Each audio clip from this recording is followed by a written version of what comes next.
Oh my God, boys and girls, it is the weather report for August 3rd, 2022. Wow. Girls, it is the weather report for August 3rd. What the hell is happening, Scott? Yeah, well, my browser's just been going haywire ever since you started the intro. Oh. So I think we're cleared up there. Yeah. This is my first day of probation. I used a lot of foul language in the backstage earlier, and in order to keep Andrew from just jumping out of the show and not coming back, I had to promise that I'd go on probation. Yeah, no more fucking swearing around here. Yeah. So stop it. I just want, I want to keep Andrew here. He's always so skittish about jumping out anyway that I didn't want to be the additional reason. So. So I apologize, Andrew, for my language earlier. So what else? Really? I didn't notice anything, to be honest. You're always so nice that way. He's getting used to us. There are worse things than foul language. For instance, my friend found this. My friend found this in a restroom at a AA Eleno club by Dwayne Gish. Have you been brainwashed by evolution? And look at that picture. Okay, that's how science. That's how we do science. We draw these little pictures and we tell a story. Found that. Hey, Jason. Oh yeah, Jason's little question reminds me. What's the point of our thumbnail today? Oh, the point of the thumbnail is Jay Bundy. Not Jay. Okay, no. Okay. Okay. It's Jason Torn here. Okay, Jay Bundy timed out Jason Torn, and I was so excited that I decided to feature him as my hero of the month, basically for throwing Jason Torn in timeout. Why did you time him out? Well, for one thing, Jay Bundy has 2 PhDs and Jason only has 1. So, and the other thing is he compared him with somebody, and I think Jay's point was, no, you got to do it the other way around. You compare other people to me. So he put Jason in timeout so Jason could go think about it for a while. And now, Jason, have you learned your lesson that you do not compare other people to Jay Bundy? Yes, I want to hear this story. And I really like your shirt. It's doing a kind of a psychedelic thing. Oh yeah, it's all herringbone. You're setting off herringbone. Okay, cool. Okay, one more thing before you do talk. I just want to say we appreciate you for coming in because we don't say that too often, or anyone coming in. So I am the man who says that around here. Yeah, can you hear me? Sorry. Yeah, we can hear you. You're actually quite loud, actually. Oh, let me turn it down. Really? No, you're fine. Too loud to me. Okay. Good enough. Anyway, Jason, so how did it feel getting put in a corner by Jay Bundy, schooled by the man? I want to know the context and the reasoning and the issue, and I just want to hear it all. Come on, please. My ears are open. Yeah, let me think. So, I know what it was. So I've been watching Jay's streams over the past, like more intently over the past couple weeks. And, Jay's got a ton of equipment. Jay, he's been incorporating all these differing pieces of equipment. And he's integrated it somewhat with his research. Speed's the one that's loud. Okay, great. Yeah. I'm I loud? agree with Leo here. Yeah, a little bit. Well, you guys fucking told me that, I was too light. So hang on a second. Holy fuck. It's got to be just right, like that bull. Yeah. Okay, how about now? You're still a little bit better. Oh, no. Yeah, that's fine. I mean, Yeah, that's good. I'm rather quiet. Let me see if I can fix it. And maybe if there's less contrast, it'll sound better. I don't know. What about now? I'm probably better now. Yeah, you're better now. Okay, great. Yeah, but Leo's still loud, so turn Leo down. Yeah. Okay. Yeah, no, I was in his channel, of which he's hilarious. I love watching Jay. His interaction online is amazing. I love listening to him. So I had mentioned in the chat that the Jay reminds me of this guy called Sushi Dragon on Twitch. Right. And if you know anything about Sushi Dragon, he's this guy that he's got all these special effects. He's got cameras mounted on his head. He has green screens. He does all this crazy stuff. So if you've never seen Sushi Dragon on Twitch, he is amazing. It's an entertainment smorgasbord. So I mentioned that Jay reminded me of Sushi Dragon, and Jay was like, I'm timing Jason out because Jay doesn't remind, I should be saying Sushi Dragon reminds him of Jay, not right. all the way around. So he timed me out for that. Oh man, I bet you were crushed. Your self-esteem just went through the floor. The best timeout I've ever had. So and I immediately I was jumping up and down, dancing around the room when he did that, and I was just like, yes, I wanted to do that for a long time. Am I kind of the only one who slightly thinks that's an abuse of moderation power? Who cares? Yeah, it was funny. It depends on the context and climate of that particular stream. Yeah, well, he was only for 5 minutes, and he knew I was. He knows me, so and he's going to have you on as a guest. Yeah, totally. I love Jay. So Jason, do you have his email, or do you contact him on Discord? I contact him on Discord. I don't have his email. I can get his email. He'll probably give it to me. Yeah. Were you trying to get him on the show? Yeah, I'm trying. I want to talk to the man, and he's not too far from me, and I know he's actually in a program at the University of Minnesota, which is just down the street. So yeah. And I'm wondering if he ever gets out this way. Yeah, he's been talking about how he's kind of engaged in scientific communications with regards to like biology, and he wants to engage more with like the streaming communities to communicate these aspects. So he somehow has had these conversations with some of his, I don't know if he calls them advisors. I don't know if they're advisors or supervisors or whatever, but he's had some conversations with them about doing this. So, So apparently it's kind of a connection with his work at the university. So I think it's amazing. Yeah. Oh, he's live right now. See me doing work, see me doing dirt. Oh yeah, he does that. He's kind of just streams and does work on the side. Let's I don't know why whenever I hear the name Jay, suddenly I think of Jay Pasick for some reason. Okay, what the hell's his other? I'm more used to his presence. Oh, so there's there's Pocket Locker 86. There's Hunter Biden's laptops, and then there's Jay Bundy. So he's got 3 different YouTube channels, and he puts the same content on all of them. So if you're chatting on one of them, you can't see the chat on the others, and it's like, okay, they're talking about us. They're in the chat over there. They're like, oh, Jason's over on Speed's channel talking about me. Are they really? Oh yeah. In Pocket Locker, which channel are you on? Pocket Locker or? Yeah, Pocket Locker. Yeah. Okay, you're on Pocket Locker. Okay. Jay says Cameron Bennett was like, they're talking about how Jay timed Jason out all one time. It's hilarious. But actually the little the profile pic you clipped out, Jay was actually going on, he went on this rant, which is amazing.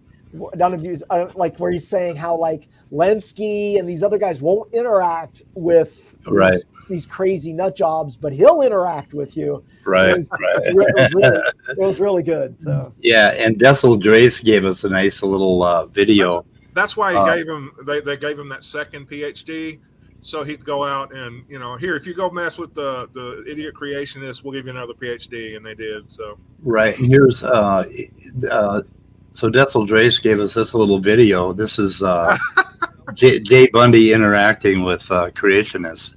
Basically, it kind of what it's like. It's like an analogy. It's like this isn't actually, but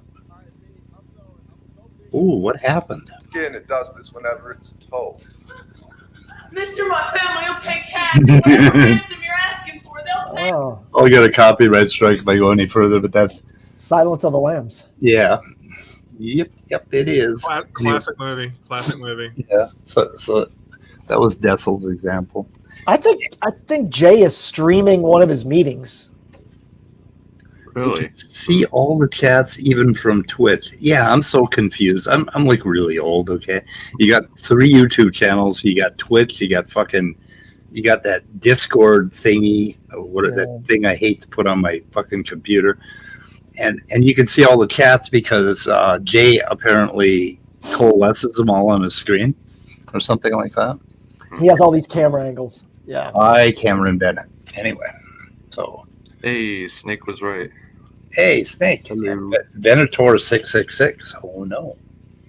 How about that stuff? Is that isn't that a Star Wars ship of some kind? I think so. Or maybe it borrowed it. I don't know. Not up on the current. Oh, anyway. Well, it looks like a Star Wars ship from his profile. So yeah, I think it is. What the fuck was that? I'm a Star Wars nerd, Myself. even though I don't like Star Wars too much. Oh, are you watching Obi-Wan? No. Oh, Obi-Wan is pretty good. That's on. What is that on? Well, I've seen bits and pieces Disney. of it. It's on Disney. Yeah. Actually, it's. I'm kind of enjoying it. But you know what else? There's a series on Amazon Prime called Paper Girls, and it's about like 4 12-year-olds who have a paper route, and they get launched ahead in time. And I thought, okay, I'm not watching this, but my sons watched a couple episodes of it, and they told me I have to watch it, so I watched it, and it's kind of an amazing little series. I didn't really care for the season finale. I think they kind of stretched a few things, but the whole thing is about these young girls and their relationship with their older selves in the future. And it's really interesting. It's just, and I can't tell you anymore because of spoilers. But there's just a lot of really neat things that you would run into if you could like launch ahead and talk to yourself in the future. And like when you're 12, you got all your dreams and what you're going to do and how rich you're going to be. And then you jump ahead and you find this fucking like homeless bum on the street or something like. I mean, that's not. I finished watching the series yesterday, and I thought it was fantastic. I didn't really like the season closer that much. No. But the series is really good. Yeah, they kind of fucked the plot up a little bit. Yeah. I don't know. They did something. It's like they had a good storyline, but didn't know how to close it out. Exactly. Right. Yeah, kind of like Stephen King. Stephen King writes the most amazing books, and then in the last chapter, when he has to explain everything, he just totally fucks it up. But yeah. Hey, do you guys are you ever on Clubhouse? Oh goddamn! There's another one. It's like fuck Twitch Club. Leave me alone. I know very little about Discord navigation and involvement, and zero about Clubhouse. This is like a Leo thing. If Leo's here, that this godless girl and this guy named Sean have been going back and forth on this like topic of epistemic nihilism. Awesome. Justified true beliefs. Godless is like you can't know anything. And this other guy is like against that. But it is just amazing. They're going back and forth for like hours on this topic. So. Oh, you got a link? I don't know. I mean, I don't know how to do that. I mean, there's like. I don't either. Like, how would I find it? Like, somebody probably posted it on YouTube of Godless Girl doing that. Let me see if I can find it. Speaking of which, the other Jay showed up. Hey, other Jay. Or Jay Patrick? Oh, Jay Patrick. Is Jay Patrick here? Oh, You know what I'm gonna Jay do? is in here. Want me to put the link out? By the way, guys, I think I'm going to go back to free StreamYard because $50 a month StreamYard doesn't really get me anything other than putting in too many guests. Like over 6 is overkill. Oh, I think this is it. I think I found it. Go good. Okay. But the problem is that you can't do it for too long per month on the free. Oh yeah, Well, okay, I'll pay for the basic then. But well, then they're throwing away my recordings again because I think is StreamYard full again, Scott? Probably is. I mean, Let's get close. You talking about our storage capacity? yeah. It's always kind of close. Or Hey, this. Leo. Hey, Leo. The thing about Clubhouse is it's purely mobile app unless you want to download what's called Club Deck. Yeah. But I wouldn't try to download and run that until you're familiar with how Clubhouse works. So Also, I gotta like walk around holding my phone in my hand, listening to content. Like, fuck that. do you not know how headphones work, or like? I'm not gonna use my fucking phone. I got a computer for that. If they can't show up Well, on fucking you internet, learn how to use Clubhouse, and then you put Club Deck on your computer because you can download that for Windows and Mac, and then you can access it on your computer. It's not, it's not actually through Clubhouse. Clubhouse doesn't run Club Deck, but it's private. But as far as I've been told, it runs really, really smooth. It's really good if you want to actually access Clubhouse. They give you some extra features and stuff. It's pretty cool. yeah. A lot of people have been telling me I should get on Clubhouse, and I'm like, Fuck this. our host here is like, I'm on so many already. It's I know. up as it is. Yeah, you gotta have a password, new password, and log in. That's why I'm not on Yeah, many. well, that's a minor thing, but it's still, you're right. It's more information to track. I'm primarily on Twitter, YouTube, and Clubhouse. That's it.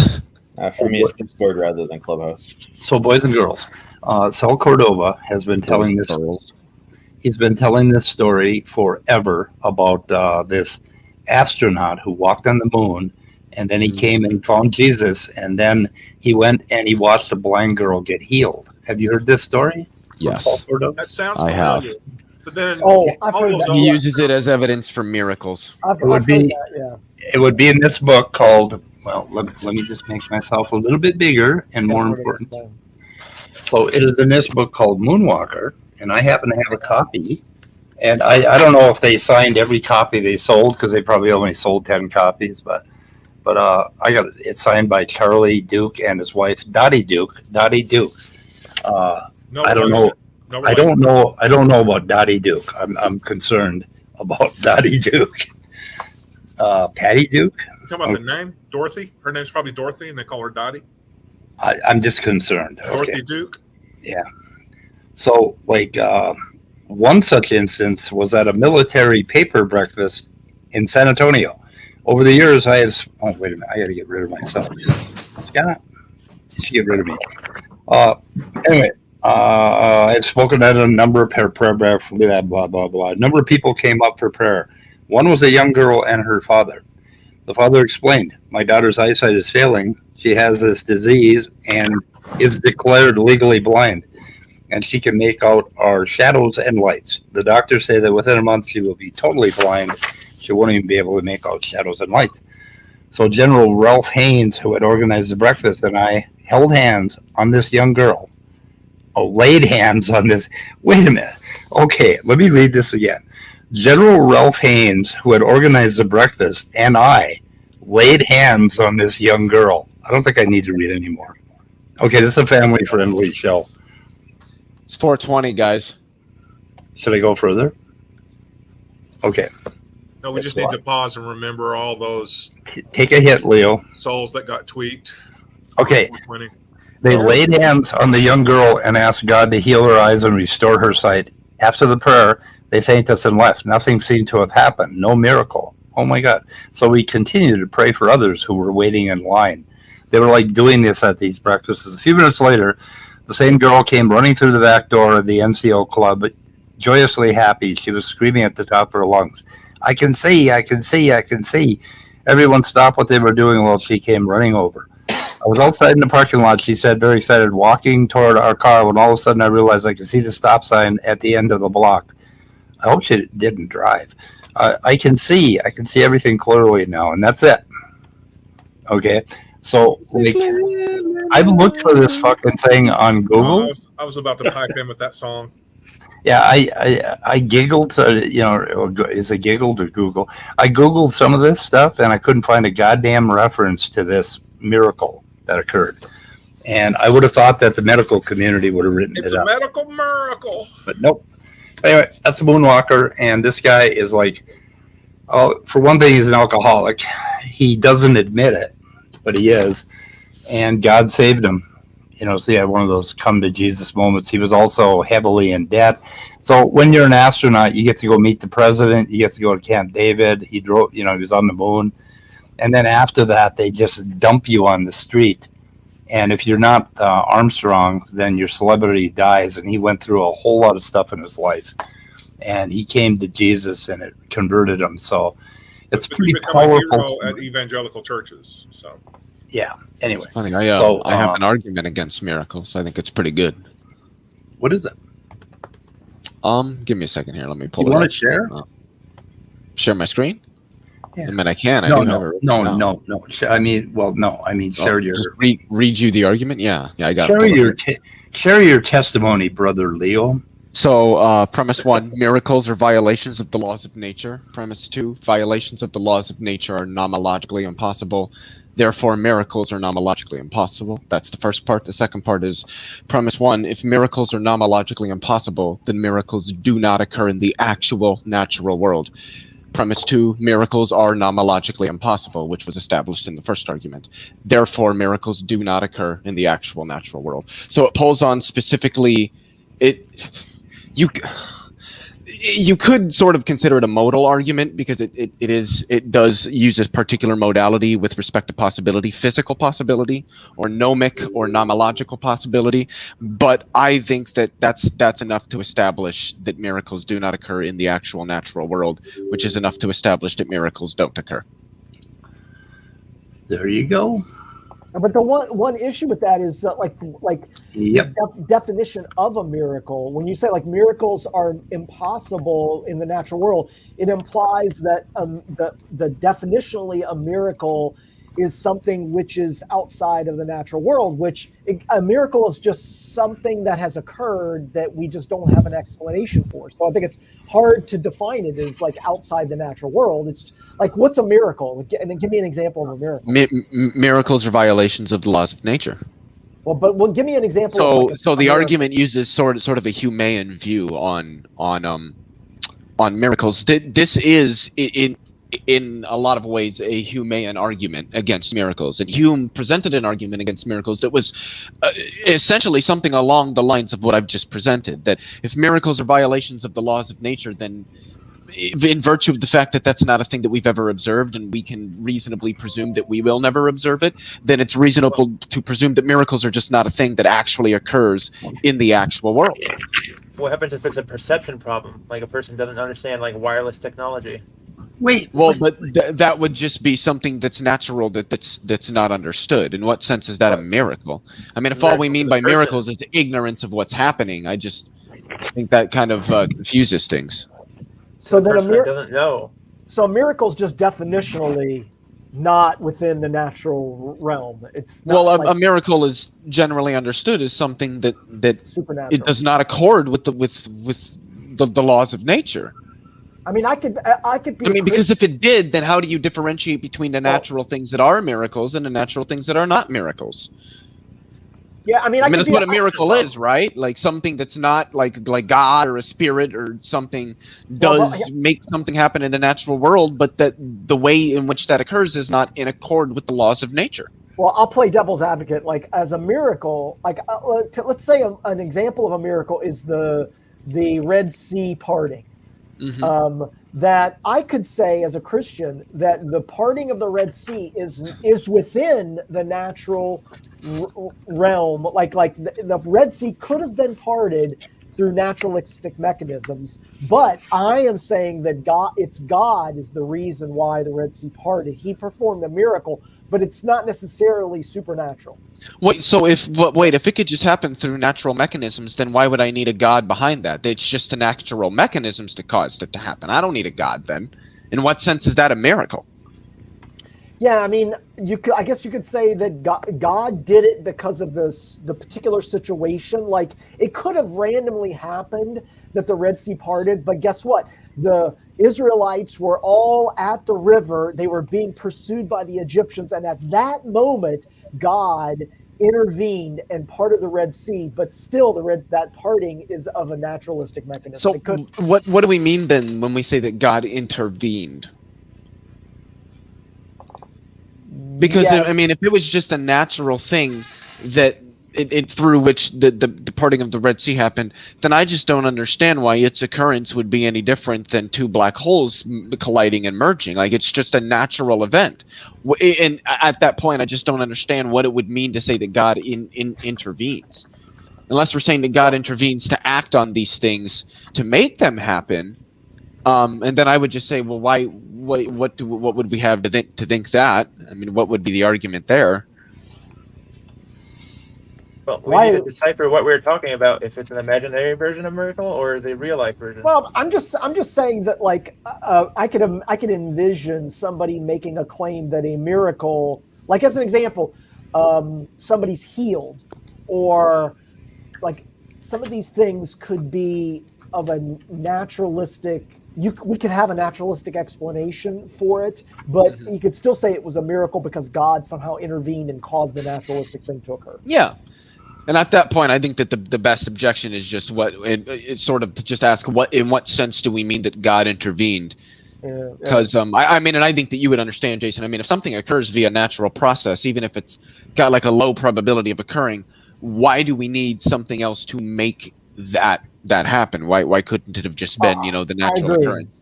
Yeah, and no, I totally agree with that. Yeah. I mean, I was trying to provide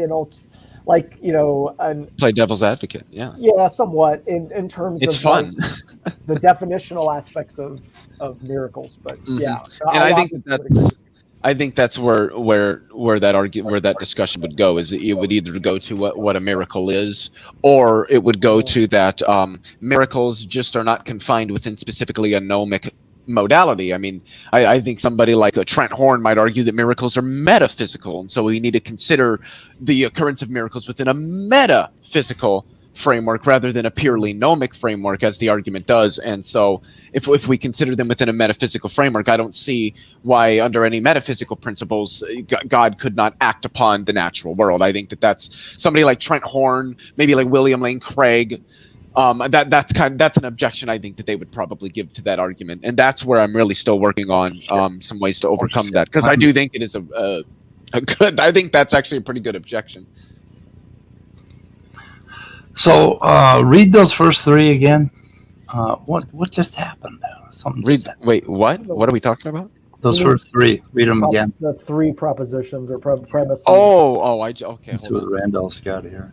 Kids at the back of the bus. Goes over speed. Oh my God. By the way, Glad you like you it. mentioned Randolph Free. We have our fortnightly event coming up this Sunday, right? That's correct. It's coming up on the 7th. Let me just bring up That's the a great channel way for to that. spend a Sunday morning. Yeah. You Just can give breeze me a in, moment listen to the different arguments. Do you want me to and here, responses. Speed? Let me just do this. The first three first. I'm sorry, Oh. did I interrupt you? I'm sorry, I didn't mean to be rude. I just wanted to mention No. Randolph's. Yeah, and I'm just trying to bring up the picture here for it. Let me see. All right, here we go. Okay, number two, violations of the laws of nature are nomologically impossible. How do you get to that one? Well, that's what I think it means to be nomologically impossible, is that you're violating the laws of nature. Something is impossible physically if it's a violation of the laws of physics, and so anything that is a violation of those laws would just be physically I see what impossible. you're doing. And so number two is sort of analytic a little bit, but you can do that in arguments, in logical arguments, because it's still a you could say a contentful premise. I mean, that it's still saying something. I've heard people say that nomological is a little bit axiomatic because there's a presumption that what the natural laws are just a fact of reality. I guess I don't know what that means. To me, I just take nomology. I shouldn't say nomology specifically. But at least within this argument, the usage of the nomic, I would just call it the nomic modality. Oh, okay. Okay, so, but we got something else we got to deal with here. Huh? Uh-oh. Yeah, what the fuck?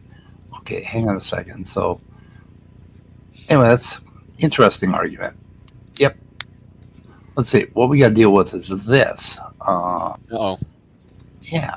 So apparently, I'm debating Cell Cordova. Shouldn't he have told me about this? I mean, you should. You should show up in the audience and see who's filling in to pretend to be you. That's probably what's going to happen because he's not using your proper name. Oh, this is your proper name now? So he has comments turned off, but I can chat. Oh my god! So I can chat on this. Yeah, live streams before they start. Always you can do live chat when they're scheduled beforehand. Oh no, I can't chat because he's got me blocked. So I can't. Hold on. Well, he can his see channel. This is on his channel. Yeah, and it's Why at 10. Would you talk to him on his channel? I'm not on an independent channel. I didn't agree to any of this. Well, I noticed that it had a plural at the end of the brains. He's got a what? So he's not just talking about you. He's talking about all of us, probably. Putting brain. The plural. You're like you know what you should do is you should have Rebecca host it on her channel or have her moderated or something like that. Well, I agreed to go on his channel and talk to him, but I probably shouldn't. You should not. That is not a thing. Back out and say, look, but I'll wait a do minute. it on Rebecca's channel or I'll do it if she's a moderator. Okay, now for this one coming up though, is you need to live stream it as it's going live, so you can do play-by-play commentary as it goes. Yeah, well, correct me if I'm wrong, but be open. The chat needs to be open. All that stuff. Okay, you overtalked me. Correct me if I'm wrong, but if you're going to debate somebody, don't you need them to email them and tell them that and ask them if they really want to debate you? Why do you think he's debating you? What? All of us. He's saying in his title. If Pudding Brain is the name multiple. you're actually formally using, then he should be getting an agreement from you. Yeah, it's right here on the screen. Pudding Brain. The title of the actual title of the YouTube stream. Cell versus Pudding. Oh, I see. Okay, so he's being facetious. I see. Okay. How to make a Pudding Brain. He's stretching it. Anyway, so yeah, this would be fun to watch. So why does this guy stream late at night? Why do people do this? What the fuck is wrong with people? Anybody know what time zone he lives in? Do people have jobs? Do people get up in the morning and make coffee and do work? He work for creationists? Yeah, he does. I guess he doesn't. Well, he doesn't have a job, but I mean, nevertheless, even without a job, shouldn't you be awake once in a while during the day? So this debate is at 11 p.m. at night, Eastern time. Yeah. Ladies and gentlemen, we have a special guest. Oh my God! The banner of Jason Torn himself. You finally got my message, Jay. Dr. Jay Bundy. What? All right, so what's going on? I just was told, I was in a meeting. I was just told that you guys were doing some kind of stream about me. So what? I don't know. I put a lot of content on the internet. So we were talking trash like it was just horrible. No, actually, you've been named Hero of the Month for timing Jason out. For what? Timing him out yesterday. I was so happy. It was like, oh my God, I've been wanting to time this fucker out forever. It's just and you just did it so easily and so majestically. For timing out Jason Torn? Yeah. Yeah. Awesome. He told me he did it more easily than you timed out Danny. He said that I reminded him of someone else. Yeah. That's unacceptable. I know, exactly. That's what I told him. I said you reminded me of Sushi Dragon. No. And that you timed me out because it should have been Sushi Dragon reminds me of Jay. That's right. That's there right. Got it right. Yep. And then we were discussing this little chick track I found from Dwayne Gish from like from 1937 or something. No, but while Jay's here, like the one piece that was the most interesting of his stream was that he was, and I mentioned at the speed, is that he was going on about how like these issues, like folks like Lenski, etc., have eminent qualifications, and Celio, they have these eminent qualifications, and oftentimes they're like, I'm just not interested in spending any time debating these creations like Ken Hovind. But Jay's like, but I will. You don't realize, guys, we train these people like me, and I'm going to go after you. I thought it was great. Yeah. So it's funny you mention that because today I was in a meeting with my teaching mentor, Rob Pennock, who was also called out during the same debate that I was referring to, where they called out Rich Lenski. And the first thing he said when I said, I might try to set up this thing where I can debate Ken Hovind, he goes, yeah, I wouldn't do that. No. He goes, no matter how good you are, it ends up just giving them a platform. It ends up making them look more legitimate. And so it was just funny because I was kind of telling him, well, yeah, I get that I shouldn't do it, but I kind of should because, for all the, but we had this back and forth, but it was exactly the same thing because I was mentioning how they called him out and then they said, oh, unless they're too afraid to debate us, knowing the whole time they weren't going to show up, that they would never bother to waste their time.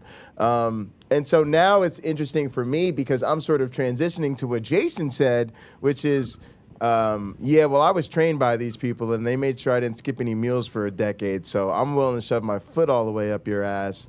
To dealing with what my mentors are actually saying to me, which is sort of a nuanced point. Hey, you're not Rich Lenski's trainee anymore. You're not Rob Pennock's teaching trainee anymore. You're Dr. Jay Bundy. You're your own expert in this field. Dr. Jay Bundy, exactly.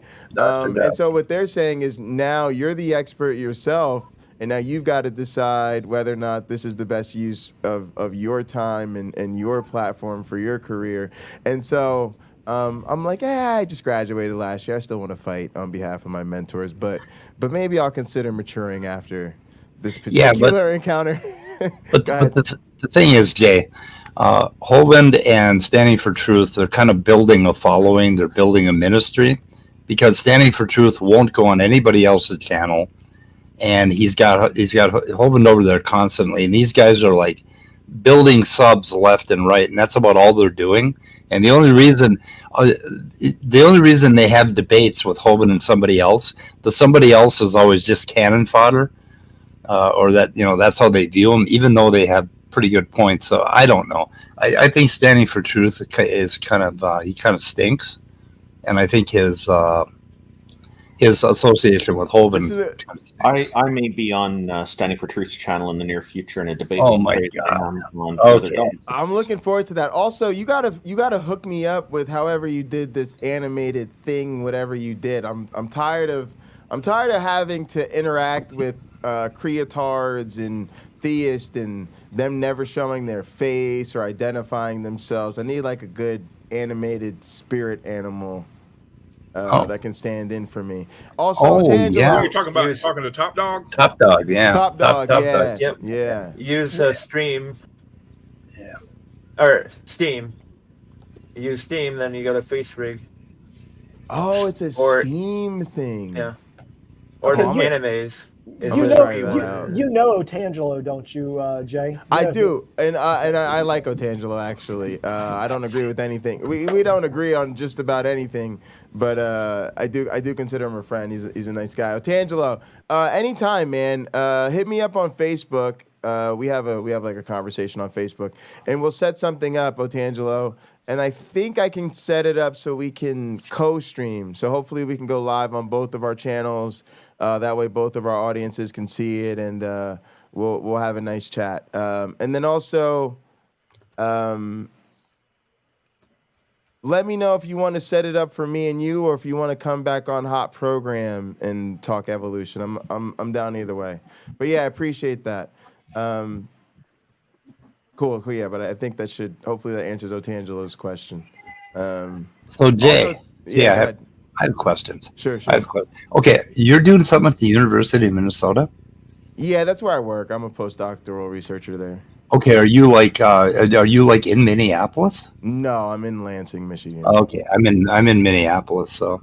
Yeah. There's a couple people in Minneapolis. I'm trying to move out there. It's a lot more expensive, right? Like my rent will double just for moving out there. You know, if you wanted to like take a long commute to the U down south, it's a little better. You know, like Lakeville and shit like that. Well, will you send me some of this in an email to pocketlocker86@gmail.com?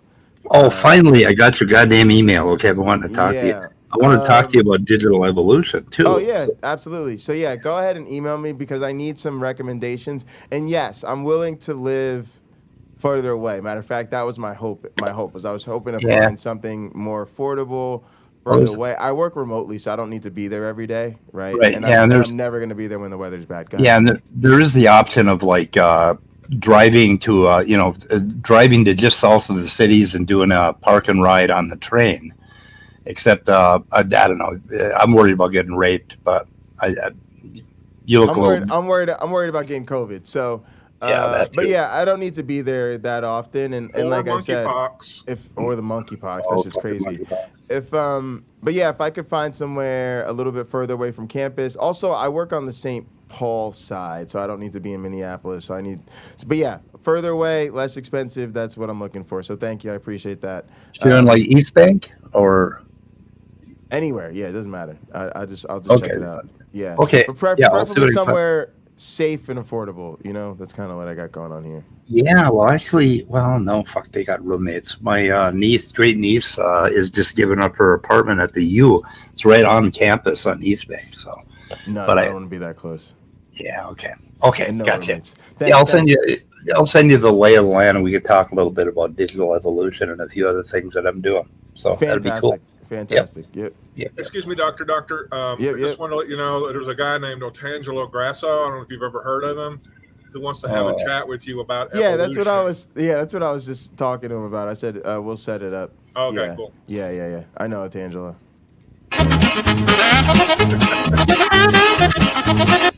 We always play that for Otangelo. Oh, yeah. He loves it and he hates it. It just reminds me of it. If I play more than 10 seconds, I get a copyright strike. Listen, guys, you guys don't appreciate Otangelo. I've been trying to tell atheists this. Otangelo will get you laid. Okay. And the reason really? is, a lot of you guys got to understand. I didn't know that. Yeah, because here's what happens. A lot of you guys got to understand, you're philosophy and Bible nerds, right? And so if you meet a hot young lady and you're like, hey, you want to come back to my place, check out these YouTube videos, what are you guys talking about? The correct biblical interpretation of the Levant culture, or the axiology of the metaphysical ontology. They're like, not so much. And you'll be like, no, but there's like legit crazy people. Like there's legit young earth creationists, legit flat earthers, some legit Shroud of Turin people. They're like, you full of shit. Bitch, all right, come back to my place, right? Otangelo. And all you need is Otangelo to come through your chat and be like, can we talk about evolution? I want to tell you, you're a closed-minded evolutionist. What? The Shroud of Turin is Jesus' way of showing us his miraculous nature. And I'll be like, bitch, I told you. I told you these people are lost their goddamn mind. So like, this is the most fascinating community I've ever seen in the world. So look, the Otangelos and the Rebel Nazis of the world, they are your bona fide proof that what we do is entertaining and that we are friends with some of the craziest people on the planet. Women like drama. I'm telling you, Otangelo will get you laid. You can thank me later. I knew that you would open my eyes in new ways. I knew this. Religion is almost like entertainment. Oh my God. Who's Terry? Terry from Your Way or Yahweh. Terry's the 7-day cycle guy. No, what is a 7-day cycle? Oh my God, you got Del Sol or something like that. Yeah. Oh my God, it's Otangelo. Oh my God, you're buzzing like crazy, Otangelo, the Otangelo. audio file with the terrible audio. You're buzzing. Oh, there you go. You're better. The gain is really high. That's what it is. Yeah, okay. Probably, yeah. Terry he may not necessarily be like your cup of tea to talk to, but Terry is this guy who thinks that the 7 day weekly cycle is proof of God. He's been making the rounds. Oh, him. Yeah. So is he in chat, or where did you see him? No, he's not. I don't think he's in chat. But Couple questions. Is he a troll though? Is he serious or is he a troll? I think he's dead serious. I think he's dead serious. Does he ever appear on camera? He does. Oh, ooh, okay. Yeah, he does, and he's willing to debate. And he says that if you can refute his argument that the 7 day cycle was created by God and is proof that God exists, he will become an atheist. But how do you deal with these people who say if you can refute this thing that can definitely not be tested, and where do they get off then thinking that they have some kind of good reason to believe? Right. I always tell them that they obviously lack faith and they shouldn't be Christians anyway. I mean, what the hell? I mean, if you're that easy to knock off I mean, if I just have to show you some stuff on evolution and you're going to lose your faith, there's something wrong with your faith, right? Yeah. I get sick of hearing about these gods who aren't God, right? We accept evolution. That's just how God did it. Yeah. Oh, we accept that there's no evidence of a global flood. It was just, God just did a local flood like every other fucking flood.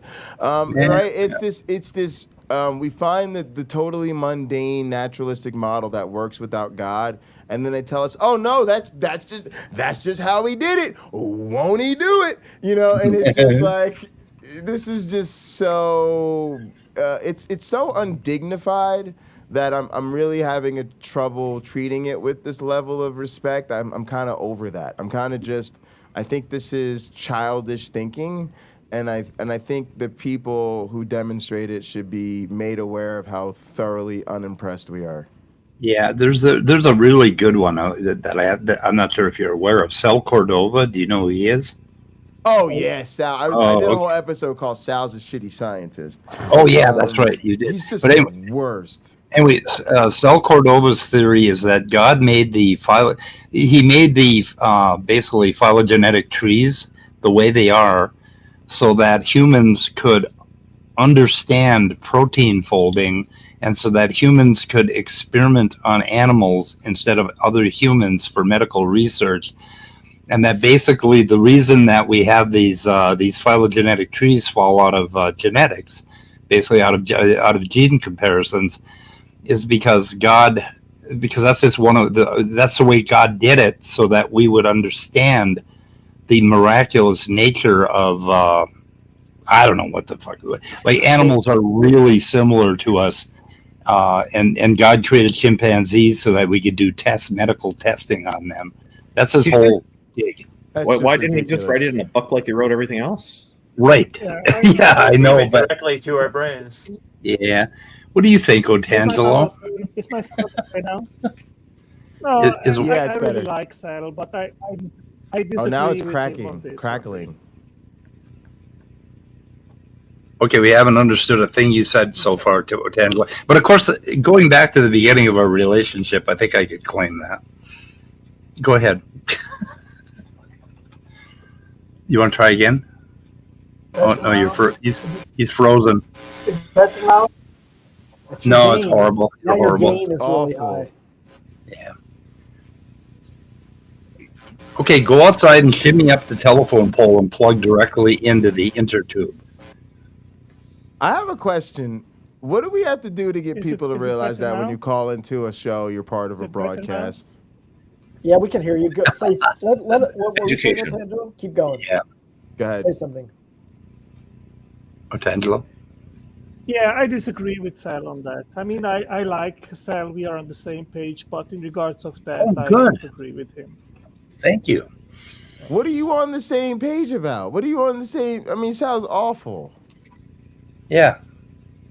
Don't tell people you're We aligned are both with Sal. creationists. I mean, we are both young Earth creationists, actually. So that's why I'm saying we are on the same page. But that doesn't mean that I have to agree with him on everything. And because of that, I don't agree with him. So you don't believe that God created monkeys? Okay, so why do you think God made chimpanzees and primates So here we go. look like us? I hear you, Jason. I hear you. I really don't know. Okay, that's fair. Fair. Jay? Yeah, go ahead. Do you want to take a bite of a Tangelo? No, I mean, I guess we're gonna have a conversation about it, but I just don't. I don't think it's a reasonable position. I mean, the honest to God's truth is, I think anybody that would tell me that they don't buy the evolutionary account, that they're a young Earth creationist, they just do not have the scientific sophistication to be having the conversation. So it's just a matter of, is this a religious commitment to where, it doesn't matter what the evidence says, you're just committed to a biblical worldview because that's your faith, or you just do not have the sort of foundational training in the sciences. And, you got to remember, folks, a lot of people are... Go ahead. Yeah, Jay, I am not defending young Earth creationism and understanding how I can explain like the starlight problem, or I mean even speciation would have to occur in a very short period of time. But can I ask you? Can I admit something to you though? Tangelo, here's the problem. When y'all come up with this stuff like starlight problem or the two-way speed of light, water problem, the water, right? You guys are coming up with non-scientific issues that zero actual scientists ever talk about. So when you mention these things, it's an immediate red flag. It immediately says these are people who are picking up talking points from non-scientific organizations. Go ahead. Jay, I was just saying that I don't agree with the young Earth creationist explanations in regards of the starlight distance and problem. Like as you just said, like Dr. Lyle, he comes up that it's measured in both ways. It doesn't mean that in one way it has one speed and then going back it has another speed. I mean, these are explanations which I don't buy. And I openly admit it is a problem, which I've not seen any good young Earth creationist explanation regarding. So why on earth do you believe that there's a young Earth? Why believe that? Well, first of all, it's just not true. I first believe it. Yeah, I mean, I first of all believe it because I'm a Christian.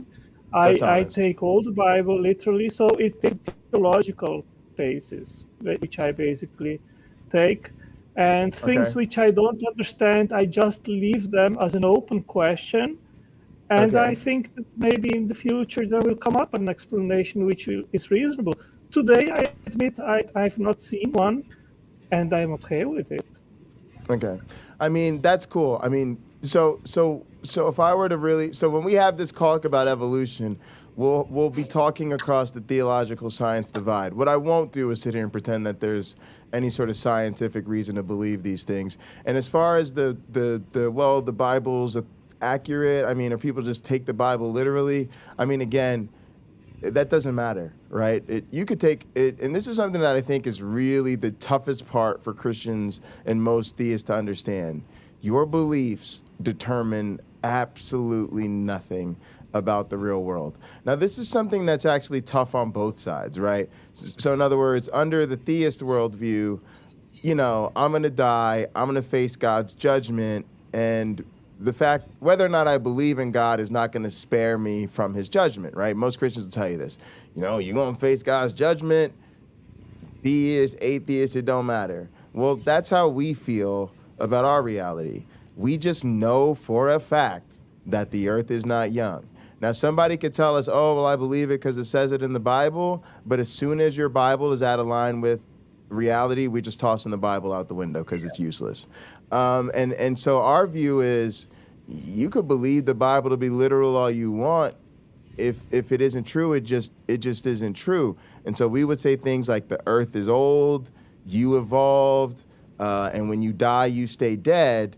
And those are facts whether you accept them, believe them, or they contradict your Bible or not. We're just that none of that is relevant. But what I appreciate is the honesty. I appreciate somebody who's going to come out and say, "This is my faith.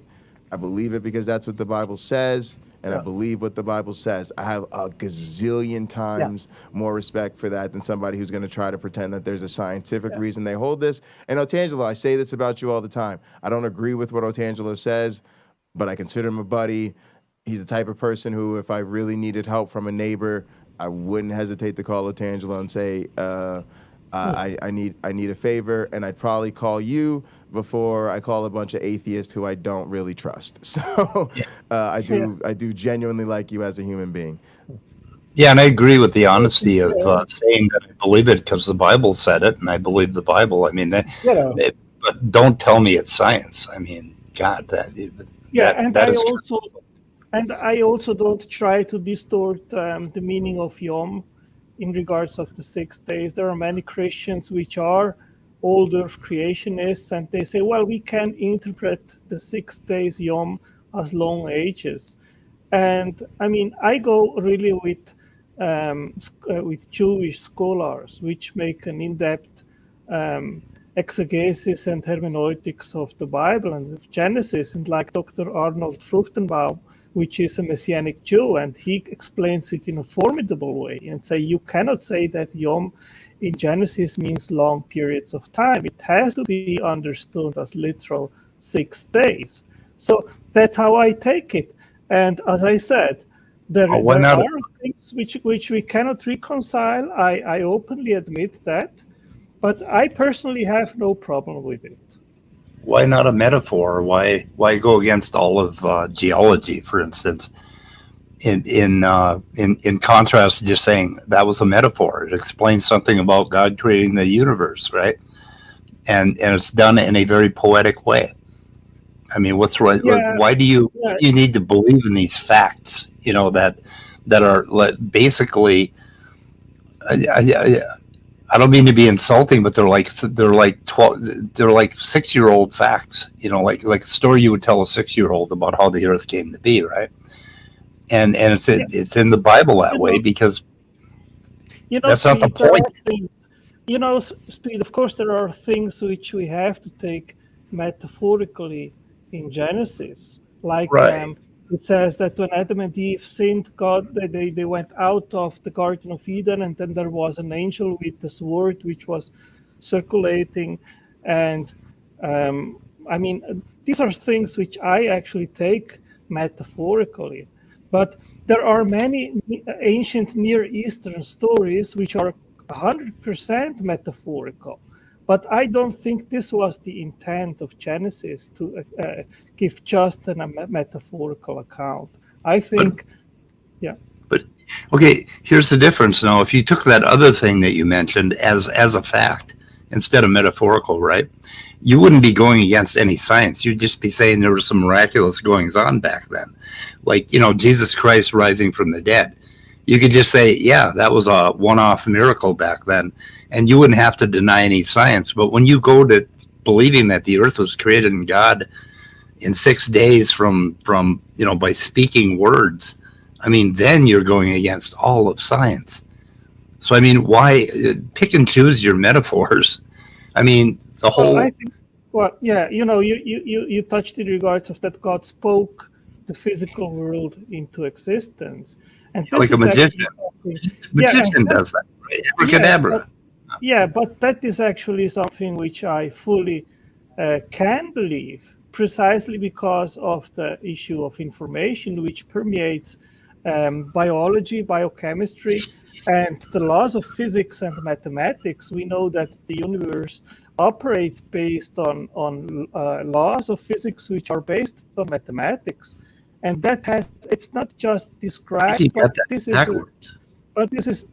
it is something that we have discovered. We describe these facts, but they are not just simply popping out of nothing. There is a reason why the universe behaves in an orderly fashion.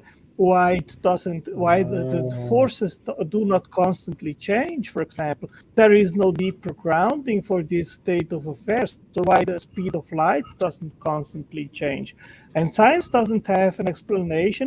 And I believe that God holding these forces and laws through his power in order to be stable, that is a perfectly rational and valid inference and position to take. What's wrong? What's wrong? Go ahead, Speeds. Sorry. Well, okay. What's wrong with just brute reality? That's the way it is. That is the way. That is the way the universe runs. That's the way the clock runs, basically.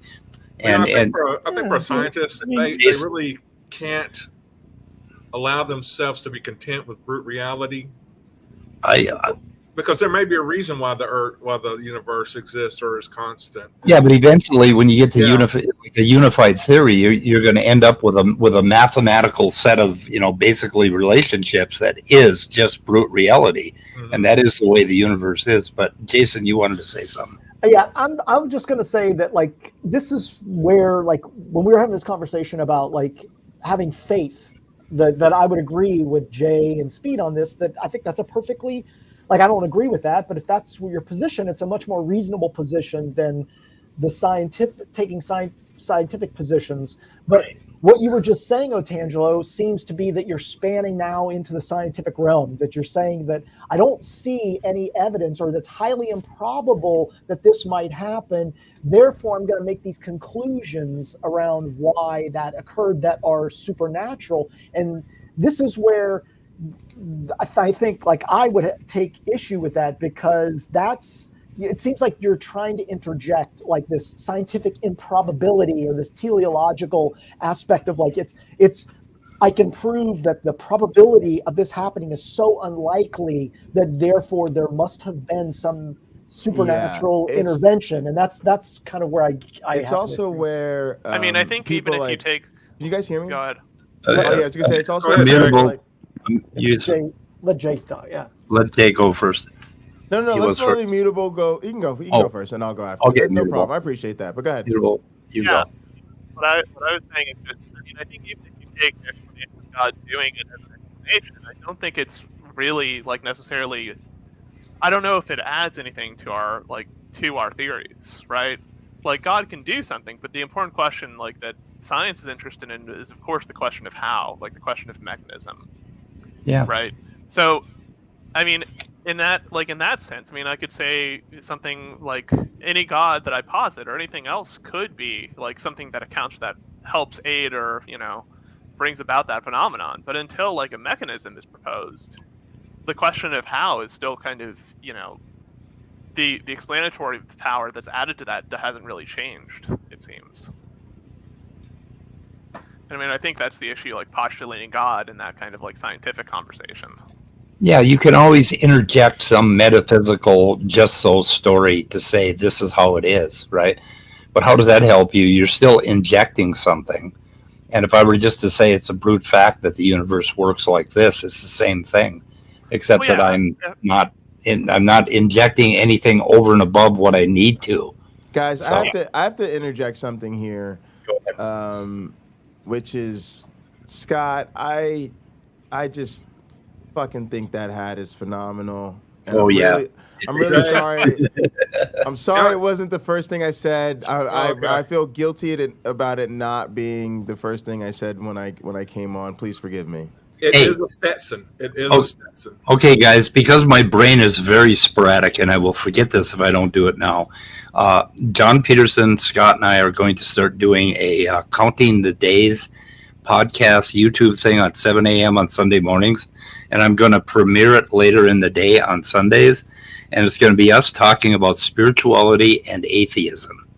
So it's going to be kind of a religious atheist sort of conglomeration, and it's going to involve naturalism and all my ideas about scientism and all that bullshit. And we're going to try to do this show regularly every week, starting next week, I think.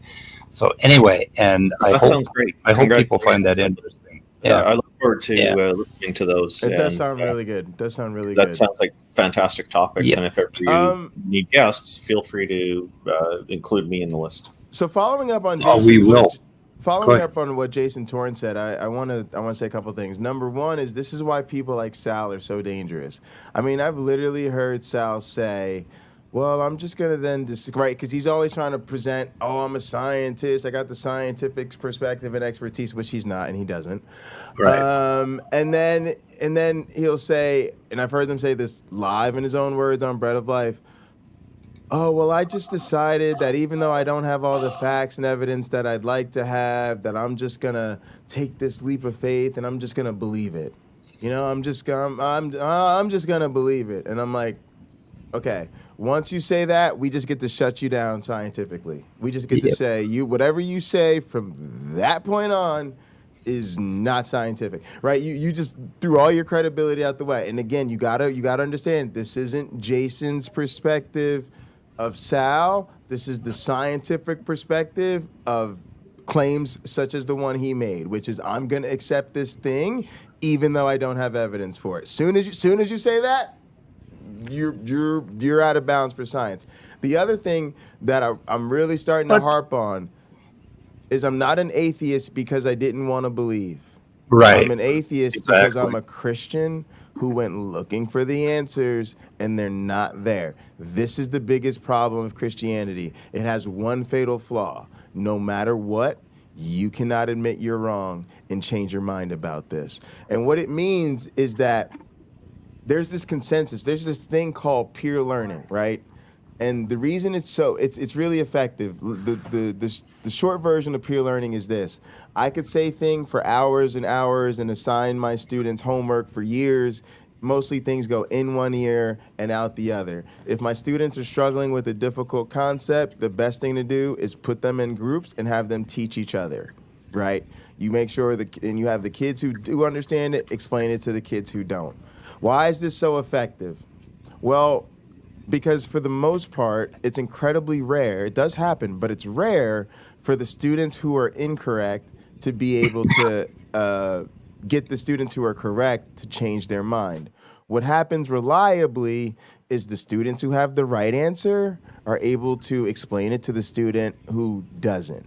And because they're peers, it's easier for them to listen to them and put it in sort of near peer terms. And it's easier for them to hear it because it's not coming from some so-called expert who sits in the front of the room and has been doing this nerdy stuff for 30 years, right? Now, how does that apply to this? Well, in this community, you have a disproportionate amount of former believers. It creates a grand asymmetry. It means we do understand what the atheist and the theist, we do understand what the Christians and the other theists believe and what their worldview is. They have never walked a mile in our shoes, and they don't understand what we all understand. So when we say things to y'all like the earth is old, right, and we evolved, and Jesus Christ did not rise from the dead, you guys think we're expressing our preference and it's just as good and as valid as it's like, no.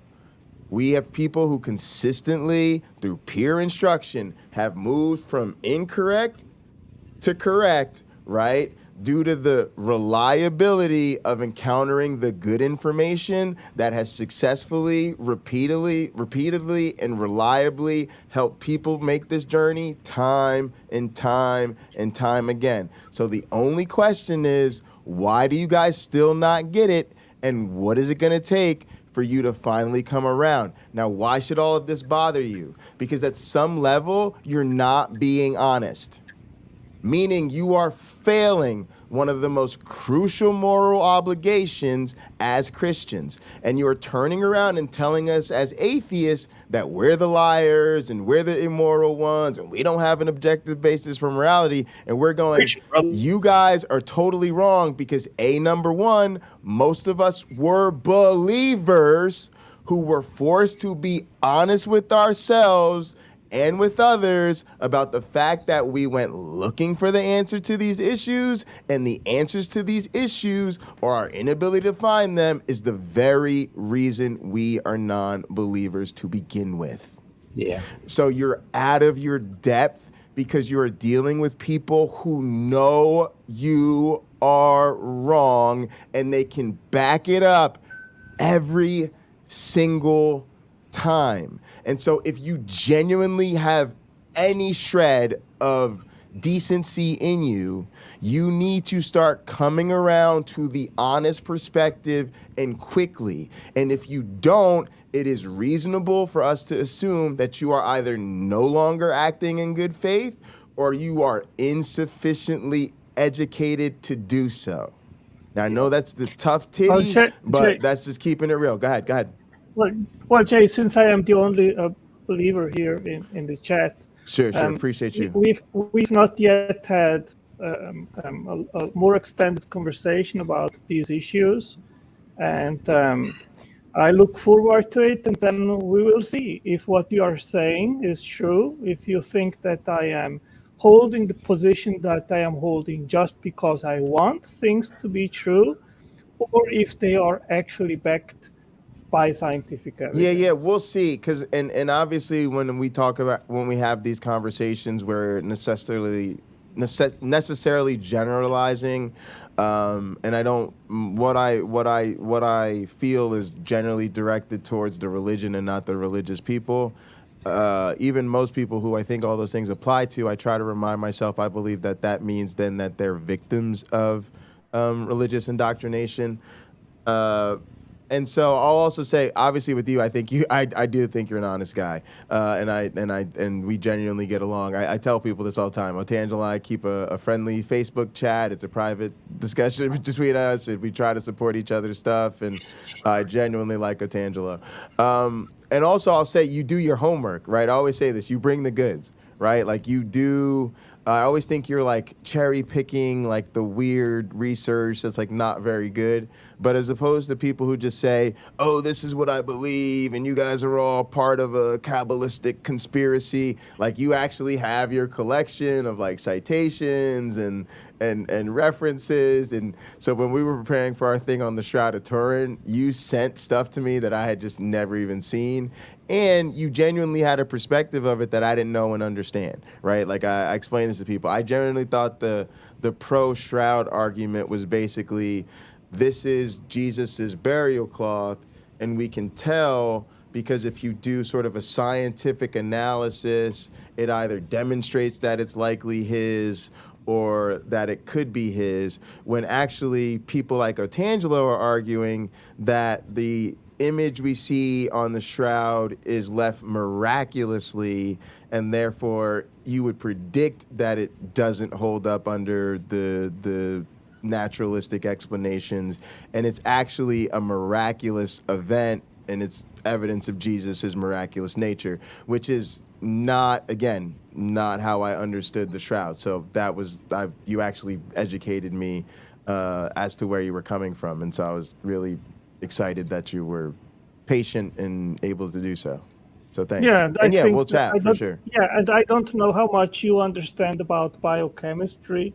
Not a lot, to be honest with you. But I think it is important also in regards of evolution. You need really to study what the real mechanisms are which convey the organismal architecture and biological form. You need to actually. Oh, I thought you meant with like shroud-related stuff. I've taught cells and molecules, so right. I mean, right. We've not talked about this yet. Sure, right? sure. Yeah, no, we haven't. So let's set that up.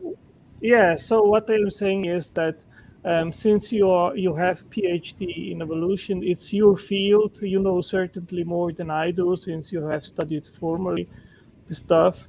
But I think you agree with me that in order to understand how we come up and can explain biological form, we need actually to understand what the mechanisms are which are responsible for development of multicellular organisms. And only when we know that, then we can make predictions and inferences in regards of how these mechanisms could eventually have come to be. I mean, I think we have that, right? And so here's a couple of problems. Number one, most people don't have that level of education, and I don't think they need it. I think this is like a particular. Everybody has their favorite topics and their least favorite topics. So somebody could come up to you and say, oh, you have to understand the biochemical organization in order to, have good evidence of evolution. And somebody else would just say, well, I don't really understand any of that, but I think you have to understand the genes, and you could use the genes in our genetic relationships, and you've got to understand that, and that's the. And somebody else could come along and say, no, it's really the fossil record that you've got to understand. And I'll say you could just look in the mirror and be like, I have hands. Who else has hands? Oh, all the primates have hands. Raccoons have hands. Right? So, it's just, I think it just depends on who you ask, right? So. But Jay, for me, you touched to an important thing here. If you ask, how do you back up evolution? You will find a bunch of people will say, well, just let's do phylogenetic comparisons. Let's look at the fossils and things like that. That's why I said. What I would mostly say, here's what I would honestly say. If you were one of my students at the beginning of the semester that you guys will see coming up here at the end of August, I would say, in this class, we are going to teach you all about the mechanisms of evolution. And then in our labs, you're going to get hands-on experience with each and every aspect of this theory so that you can understand and have full mastery of how evolution works, right? Well, if you're not one of my students, what I would say is that, here's what I'd say. Oh, Daniel, hang on. You know how I would just say, and this is the truth, there is no reasonable scientist in any biological or biological related discipline that doubts evolution. So what we would say to you is this is a settled matter. The only questions we're asking ourselves are details about the hows and the whys and the particulars. And so the genuine thing we would want to tell you is that if you doubt that evolution happened, you do not understand this issue. Now, with a lot of people, that is due to a lack of formal education. That is no fault of their own. But the fact that I've never taken a class on how to build a rocket does not mean I have to necessarily understand how to be a rocket, and that a rocket scientist has to be able to break it all down for me, or else he must be a moron. It's just, hey, man, you want to be able to build a rocket. That's not what you're trained in. I get it. That sucks. But it isn't going to change the fact that you don't know how to build a rocket, right? So I don't know where you would start. I often recommend some of these massively mobile online courses. The names are like escaping me right now. But y'all, does anybody know what I'm talking about? Them big... Great courses, Yale study or Yale courses or something like that? Yeah, Coursera... What was the other one? Say it again. Jay, let me answer to that. Go ahead. I think before you even talk about evolution, we need to understand how a multicellular organisms develop. But that's what I'm telling you, we don't. Why would we need that? Darwin didn't know that. Darwin didn't know these things. No, Darwin didn't. But today we are not in Darwin's time. We have 160 years of science. Which, right. My point is just that. So it's never been true. Hang on. It just means that it's never therefore been true that knowledge is necessary to understand or develop our understanding of evolution. This is, again, let me make this very clear for you, Artangelo. You are letting people who are not biologists tell you what the biology problems are instead of asking biologists or studying the biology for yourself so that you will know why these are non-issues. It is, again... Well, Jay, scientific papers, they are publicly available on the internet. Also, yes. Biochemistry and biology books, also regards of evolution. Sure. And none of them will say that we need to understand this. And I say it again, before you can actually to ask the question, how did complex multicellular organisms come to be? You need first to understand how they actually develop, how they go from a zygote, from a unicellular You don't. All you need to know is that we're here, right? We're here, and we're a complex multicellular organism, right? So understanding how we got here is not necessary to understanding that we're here. What you guys want to do is you want to point to a piece of the. That's not what I am saying. So what are you saying? What I am saying is this: before you even talk about how did things come to be, we need to understand how things operate. And for that, when we are talking about humans or just multicellular organisms in general, which need to develop to get to an adult state, you need to know what mechanisms that are in place in regards of that development. Once you have actually elucidated that, then you can go and ask, well, okay, so we have this and this and this. How did that come to be in the past? And I mean, that's what we will talk about. I think that the gene-centric view upon which basically evolution is resting on, it is also in professional evolutionary biologist circles, it is overturned. We know now that there are much more mechanisms involved, and I mentioned in special epigenetic information and signaling pathways. Nobody would suggest that is in any way, shape, or form overturning the genes. Go ahead. I'm gonna let somebody else get in here. Sorry. I am not saying that genetic information is not involved. I'm not saying that. What I am saying is that it has to be approached from a more holistic perspective, where all the informational mechanisms and codes and the epigenetic codes and signaling pathways are also involved in the construction of complex multicellular organisms, and it has to be elucidated where all these information systems came from as well. I mean, Tangela. Okay, first of all, you're moving the goalposts. When we were talking about evolution, you can't go back and start talking about the first eukaryotic cell, right? So you gotta pick a spot. So we're talking about evolution. Jay was talking about evolution, and you deny that too. So why don't we just keep talking about that? But okay, when it comes back, I didn't deny anything. In everything that I said, Speed, I didn't. You're grabbing the goalpost and you're running back 4 billion years. You can't do that. You can't run with the goalpost. You got to leave the fucking goalpost where it is. Okay. First of all. Okay. Secondly, on the development of multicellular organisms and epigenetics, epigenetics have been a thing, I think, since 1970, 1980. And the gene-centric view is no longer something that most evolutionary biologists would hold to. I don't think any would. And we know, okay, a zygote is a single-celled organism, and it develops into you, okay? And we know a lot about how that happened, okay? So now we got that thing, right? We have the extant organism today. So now you go back and you project back 100 million years or 50 million, 100 million years. And we talk about what the common ancestor was, right? And going from there to here, going from those primitive mechanisms to here, like topoisomerase, for instance. It's a lot simpler. It's different in prokaryotes than it is in eukaryotes, okay?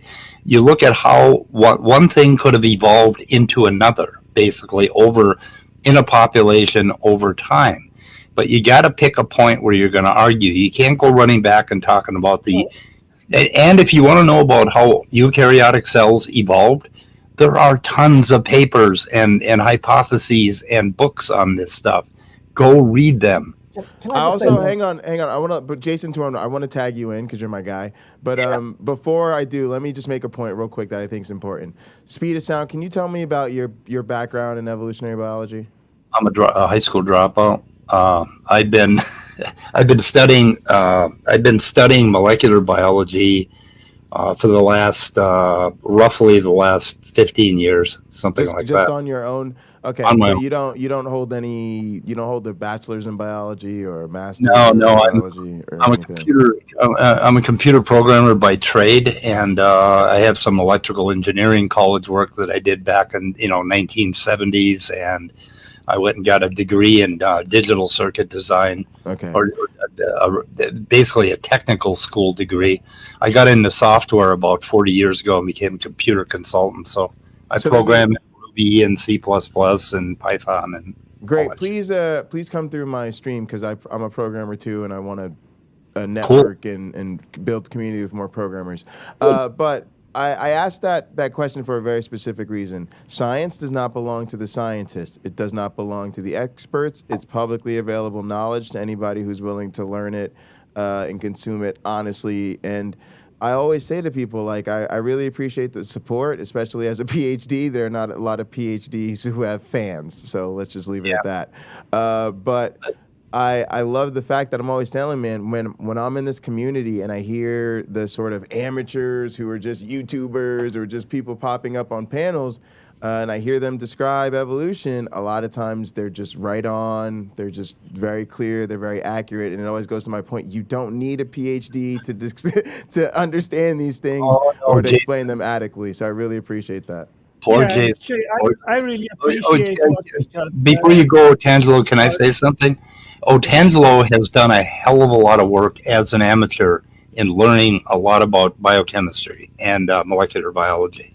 So he has applied himself to this, but he seems to do it in a way that he finds complexity and says, "Oh my God, that couldn't have happened naturally." But Otangelo has done a lot of work in this field too. I agree. Let's tag in Jason Torn because that's my guy. Yeah, take the floor, please. I won't take very long, but like, okay, degree snob. Yeah, I am a degree snob because while I agree with what Jay is saying, I think that in these complex areas like evolutionary biology, that there's a reason why formal education is valued, because we learn from people who are experts in the field, and that provides us the capability of understanding some of these complex topics, and that it doesn't again, Otangelo's heard me say this, everybody's heard me say this, that it doesn't preclude somebody from learning on their own, but oftentimes it's a more effective mechanism. Formal education is a way of being able to gain insights on these areas. If you're on your own learning something, it's easy to like go down some rabbit hole that is completely wrong. So I do value formal education. Well, Jason, I basically don't go on the wiki and learn this shit. I have the textbooks. I own the textbooks, and I go and listen to the course lectures, and I sit in on classes, and so that's my approach. And I study the textbooks every day. And what drives me crazy is when people don't study the fucking textbooks. I understand that, and I have another thing I want to just briefly mention. But on this topic, there are many people that can read a paper and think that they understand the paper, and that they completely don't understand it whatsoever. And it's just because they don't have a background in that area. It's very easy to misinterpret what you're reading and think that you understand it when you don't, and you need actually somebody else to say, look, I'm an expert in this field, I'm telling you, you're misinterpreting this portion of the paper, etc. But the only other thing I want to add to this is that this topic of, if I can remember exactly what I was going to say,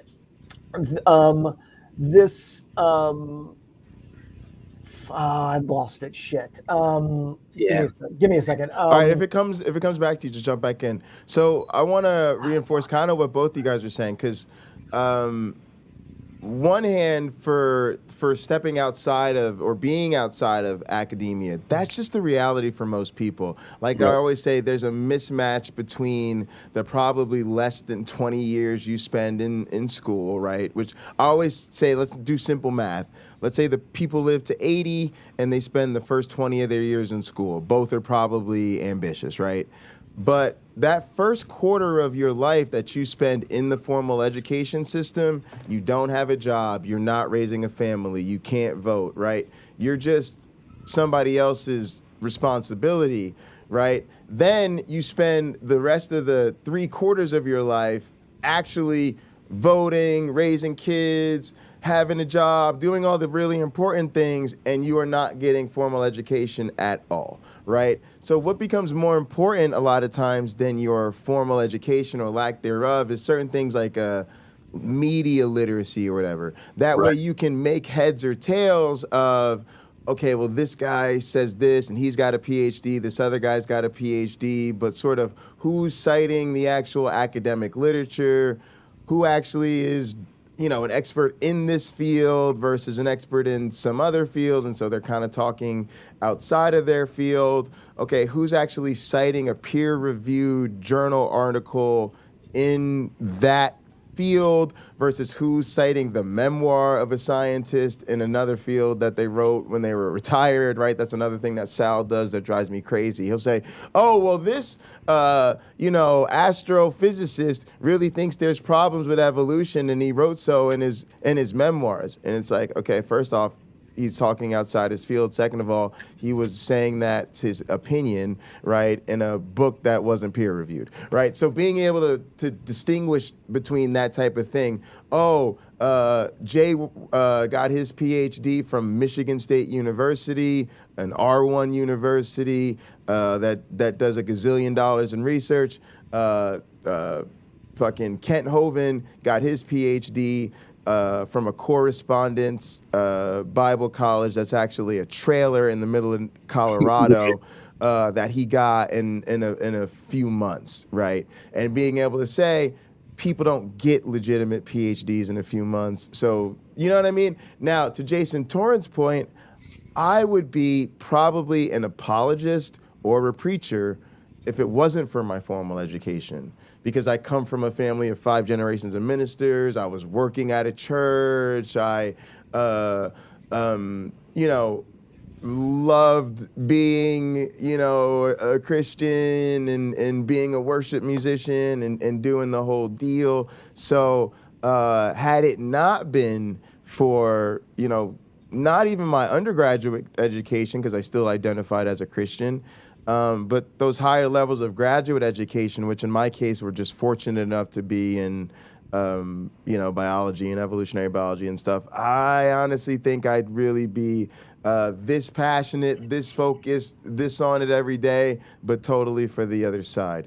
And I do think that it's what Jason Torn talked about. It's the fact that you are working with the people who have been in this field longer than you have been alive. Right? And so they are just telling you how it's done and showing you how it's done, and you're in a lab and you're bouncing ideas off your other lab mates, and they're super impressive, and you're learning how to read the literature because you have to, right? I had a professor who sat me down. I went up to him. I was like, oh, I know what you do. I want to study sex and evolution. That's what he taught. And I was like, oh, I read this book and I read that book and I read that book. And he's like, cool, you can come help me out in my lab. And then he gave me this stack of papers. I was like, what is a stack of papers? He was like, yeah, we write papers in academia. We don't write books, right? Right? I had to learn, y'all, is what I'm telling you. I had to learn, right? I thought the real academics wrote books. I thought the most famous scientist was Neil deGrasse Tyson and Bill Nye. No, most researchers will tell you those guys are science communicators. They're never in the lab. Yeah. They don't ever write papers. They don't ever write grants to the government and try to get their research funded, right? So even just that basic level of understanding that those people who are writing those popular science books that you're reading are oftentimes not actually considered the researchers themselves, and it's a total different world. Sorry, y'all let me ramble enough. I'm gonna chill here for a little bit, but thanks for giving me the floor on that. Yeah, there's one other thing on this topic that has always interested me, and that is somebody that broadly educates himself in the sciences and synthesizes that knowledge into something greater. And I think one of the problems is that people get really focused sometimes in their career.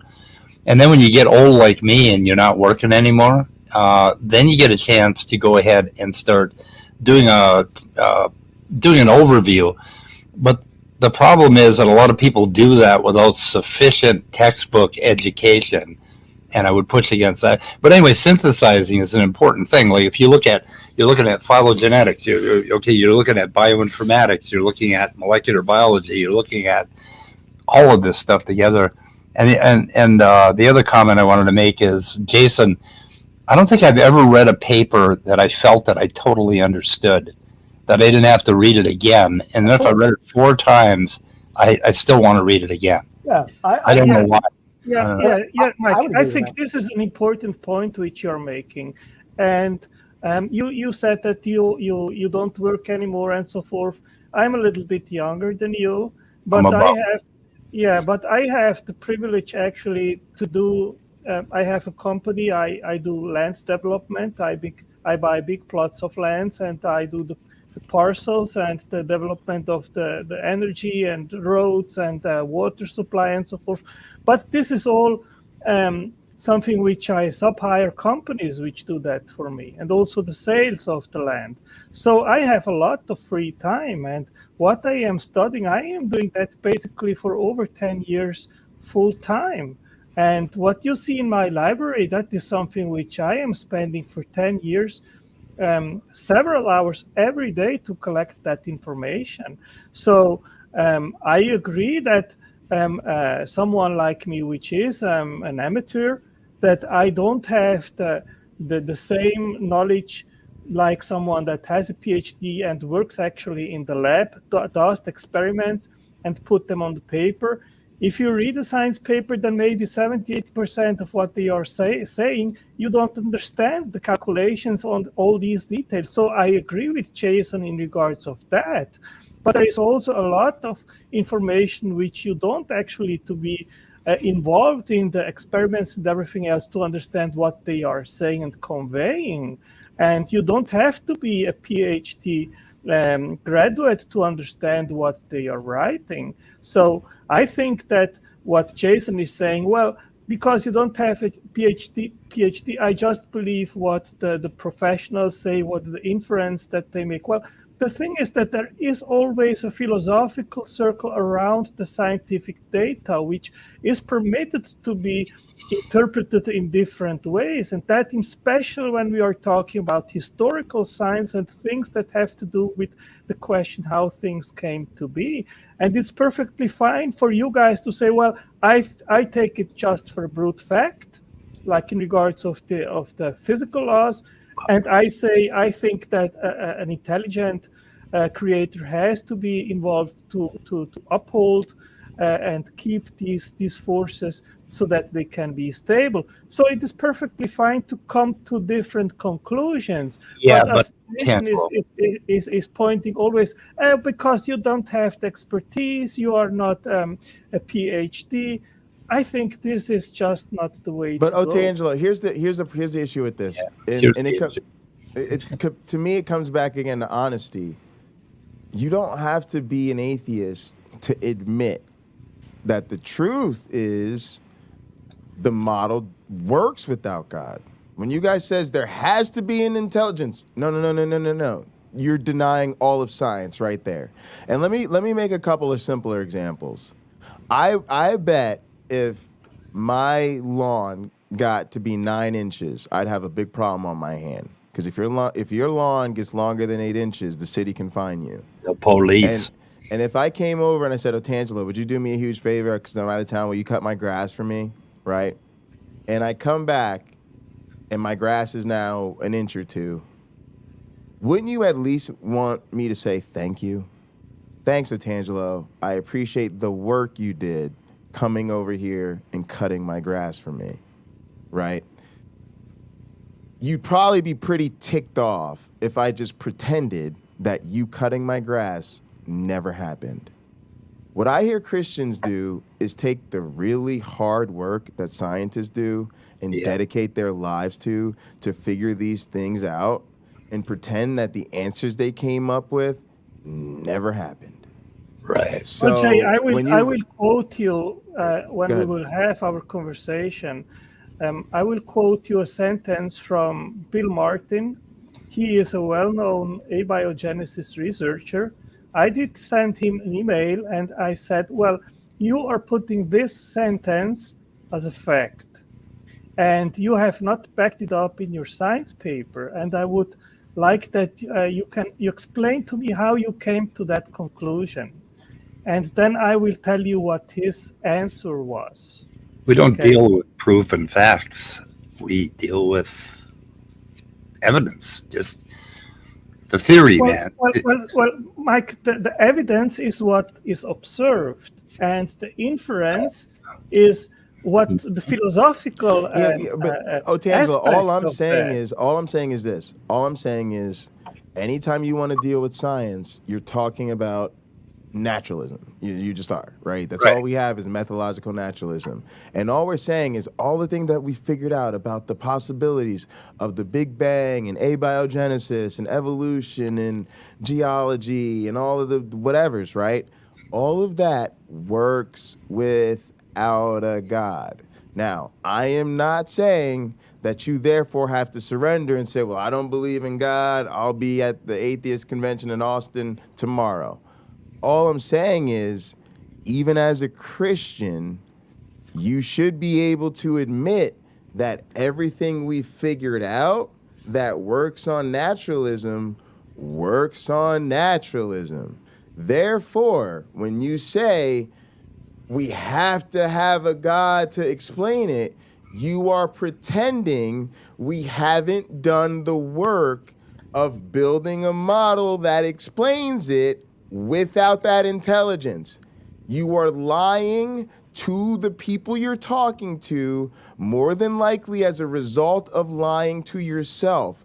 But the bigger problem is everyone can see it. It would be like if you came on stream naked and we were all like, oh, Tangelo, you're naked. And you were like, no, I'm wearing clothes. We'd be like, oh, Tangelo, we can see that you're naked. We know the model works without God, so please stop telling us it can't. Jay, I know that you believe that, but that's something which we will have our conversation. Sure. Hang on a second, Otangelo. Like what you said before, okay, the difference between you and me, the difference between me and creationists, is that you already believe something that and then you go out and you find evidence for that belief, okay? When I approach something, like when I approached embryology, I didn't believe a fucking bit of it. Okay, even though I'm a naturalist and an atheist, there's no other way for it to happen. I still didn't believe it until I actually researched it and found out how a zygote turns into an organism. Okay, so I mean, you don't have the proper skepticism, and I think that is a problem. You already know what you want to believe, that there's no way that I appreciate y'all without God, basically.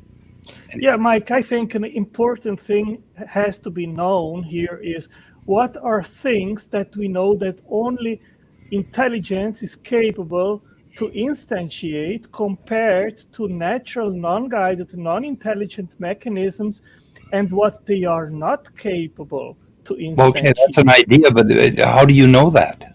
How do you know that? I have a list of 12 things. I can send it to you. And if you then disagree with the list, then we can actually even discuss it. But I think we can actually understand what things are that intelligence can do that non-intelligence cannot do. This is something which intelligent design thinks about. Right. So Jay is working on something right now, the basically simulation of evolution, right? Would that be a way to describe it? No, it's evolution in a computer. Evolution in a computer. Yeah, right. Sorry. The word simulated evolution. That triggers us. It's not simulated evolution. Yeah, I just wanted to add something to what you said, Jay.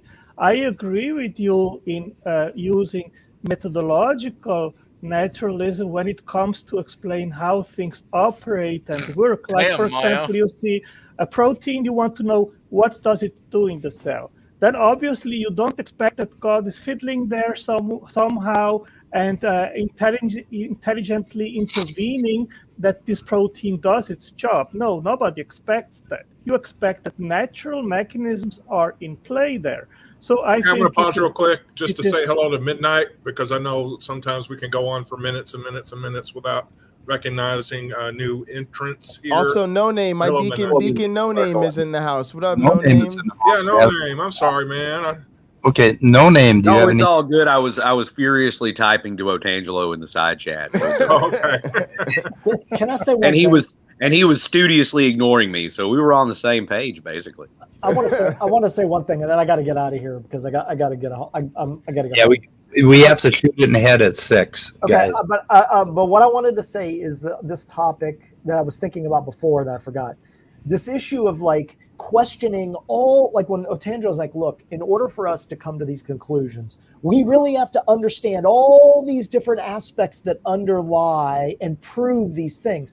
The issue with that is that there are thousands and thousands and thousands of scientists and thousands and thousands and thousands of papers that all support all of these underlying issues. So when I hear, how did this occur? How did this occur? We have to go through every single we have to parse everything underneath evolutionary theory in order to get to the point where we're like, okay, I accept, or I'm willing to consider abiogenesis or even talk about it.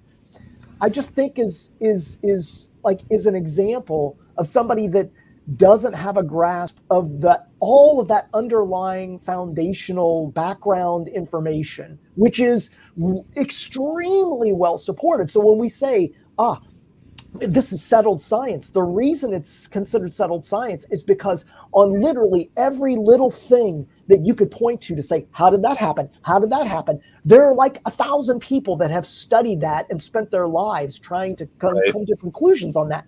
So every single thing has been debated and argued about. And when we put it all together, it fits this model, and the model works very, very well. And I'm going to throw a curveball in here real quick, and I want to hear a little bit more from Jason Thorne. Before I became an evolutionary biologist, I was an anthropologist, which is really weird.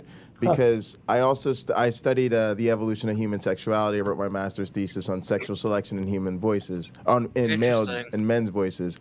What's interesting is that I worked with contemporary human populations. Like our study system was often college undergrads, and with you having such a focus on people and human evolution, you really start to think very deeply about, what people are doing around you, right? So when you go back and you look at the cultural artifacts and you go, oh my goodness, look at the pottery these ancient people made. Oh my goodness, how did they build this gigantic step? Whoa, what the fuck are the pyramids, right? You're like, holy shit. Like, no, guys, stop. Don't just look at the pyramid. Think about ancient Egyptians built that motherfucker, right? You might even watch a video that shows how they might have, right? And it'll blow your mind. You see what I'm saying, right? So now when you apply that perspective to everything we've learned in science, right? That is this monumental, super uber pyramid of human fucking knowledge that represents all of our collective achievement. And to me, to just disrespect that by wanting to turn away from it and pretend it's not there because it reveals something that isn't comfortable based on your religion, it's just for me. I had to just not do that anymore because it was literally a disrespect to the sacrifices and the blood, sweat, and tears of all the people who help us figure this type of stuff out. So yeah, that's my 2 cents on that. So Jay, I've put here in the private chat the quote which I did send to Bill Martin. Okay, he is one of the authors of that science paper, and I can quickly quote it here. Simple spontaneous geochemical reactions gave rise to the enzymatically catalyzed reaction network of microbial metabolism, a highly organized set of specific organic reactions that provides the amino acids, nucleotides, and cofactors to sustain ribosomal protein synthesis and growth. So I asked him to back up that question. And when we have our conversation, which we can set up later, I would like to hear how you back up that quote. Okay? Why would he have to back up a quote that you cited? Yeah. I'll send him the paper, and with the entire thing. I'm not quote mining. It has. I'd be happy to talk about it, but yeah, let's hear from No Name. Go ahead. Well, yeah, I mean, I've had a question I've been dying to ask you for a while now, Otangelo. It seems to me that the field of evolutionary biology is the only scientific field that your standard applies to regarding abiogenesis, right? Like you have to know the origins of life before you can know how it can speciate, right? Is that your supposition? Well, obviously, if the foundation of the house isn't solid, then you cannot build the construction on that foundation. Yeah, you can. So is that a yes or a no? That's a yes, I would say. Yeah, I would say that's it. So is that the only field of science that you apply that to, that standard to? What standard are you talking about? That you have to know the origin of a thing before you can understand the mechanisms of that thing? I would say that anything that you want to explain its origin, you need to understand first what it does. Not first. That's not what I asked. I didn't ask to know the origin of something. Do you need to know what it does? I said, do you need to know the origin of something to know what it does? Jesus Christ, you sound like William Freeman. So can you ask again, please? Maybe I misunderstood. Do you have to know the origin of something to understand the mechanism of how it works? No. Okay, well then why do you apply that standard to evolutionary biology? Well, evolutionary biology has to do with origins, right? We want to know where everything, the biodiversity, how it came to that variety of different life forms that exist on Earth. That is the right. The origins of biology, variety, right? not the origins of life itself. Right. That's not correct. Yes. That's not what evolutionary yes, biology claims to explain. Yes, these are two separate topics. Okay. Right? So if you were talking to a chemist, would you say, well, you don't really understand chemistry, or chemistry isn't a thing because you don't understand the origin of chemicals? Right. Well, what I am saying is that in order to understand even the origin of complex biological form, you need to go to chemistry, basically to biochemistry, because that's where the action happens. Well, what happens before biochemistry? Well, then you have just chemistry, right? Right. What happens before chemistry? Well, then you have to ask about elements, where they came from, and then atoms. About physics, right? Yes. Yeah. So wouldn't that just be an acceptable answer for the origin of life? Physics. Yep. I would say no, because life is chemistry and information. So Otangelo, you just proved this point. You just proved that if we, not that we have to explain this origins to you, but that even if we did, you would then say, well, you can't explain the origin of the physics that got you there. And this bothered the heck out of me before. I just wanted to talk about other things, but trust me, what No Name is bringing up is a huge point. Otangelo, I've taken to doing this other thing that I sometimes have to do as an educator, and so the more I get comfortable in that role, the easier it becomes to me. I sometimes have to have the displeasure of telling one of my students, I'm sorry, you're wrong about this, and you need to revisit this issue. Now, unfortunately, in those situations, I can just reflect that in their grades. But Otangelo, we're just trying to tell you, you're not, though, right? And this is the thing. You guys need to start. You guys need to hang on a sec, Otangelo. We're trying to do some peer learning. You guys got to start to go back into your room by yourself and just think, like, am I really the smartest person in the room all the time? Or is it likely that people keep telling me I'm wrong about these things because I'm wrong about these things, right? Well, Jay, that's what we will have the conversation on, right? And I'm perfectly fine. We can, but please make sure you rewatch this one first. Yeah. I am by the way, guys, I posted that paper that Otangelo pulled that quote from in my description, as I always do. So Jay, we like to, every time we mention something, we like to put it in the description, papers, whatever. So yeah, I know. I was just sitting here thinking you're making me look bad. Good.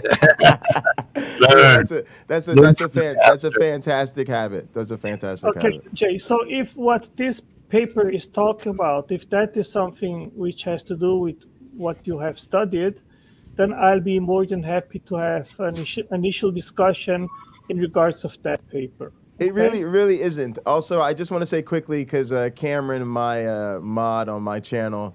Also, guys, I'm live on Pocket Locker 86. So if you want to head over to my channel, Pocket Locker 86, I'm live. You can come over after Answers in Atheism goes off. I hope he doesn't mind me mentioning that. But I just wanted to say that, like, what happens in my first off, the only reason I get triggered when people say simulation is because I'm paid to. I'm sorry. No. It's not something I expect anyone to know or understand. It's just that's my job. I'm a digital evolution expert, and it's also what I teach. So I'm literally paid to help people understand that. What happens is I work with digital organisms. They're basically computer programs that evolve in a virtual environment. Language. Are you using? They're written in C++. Most of our applications are written in C++, but you can use them without being able to code. You can use them out of the box. You don't have to actually program the modules to run the experiments. Midnight is a current C++ programmer, but I programmed in it way the hell back in the 90s. But there's like a command line interface and like a job for submitting like batches, so you don't actually have to write the code to run the experiments. But anyway, the populations they can reproduce themselves imperfectly, so they have mutations, and their selection, because they're competing for limited resources and limited spaces in the population, and oftentimes for mates and all types of stuff.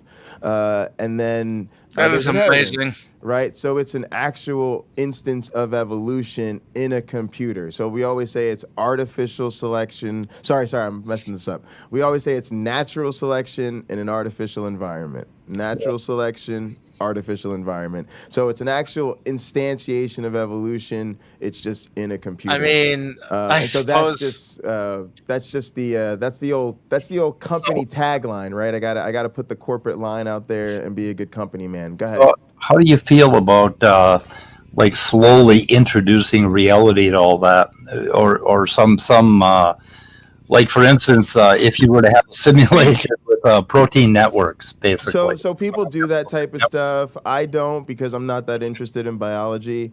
Okay. But a lot of sort of that stuff, digital evolution, is used for things like engineering. So, for instance, they evolved at the center where I worked. I say we, but it was like the center where I got my PhD. They evolved like an antenna that they could put on like a spaceship or something, and it was really innovative because it was super small and it had like a funky little shape. It kind of looked like a twisted paper clip on a little block, and somehow that was better than anything anybody could design. And then they often do these design challenges where they'll challenge like a conference full of engineers to come up with a solution to a problem.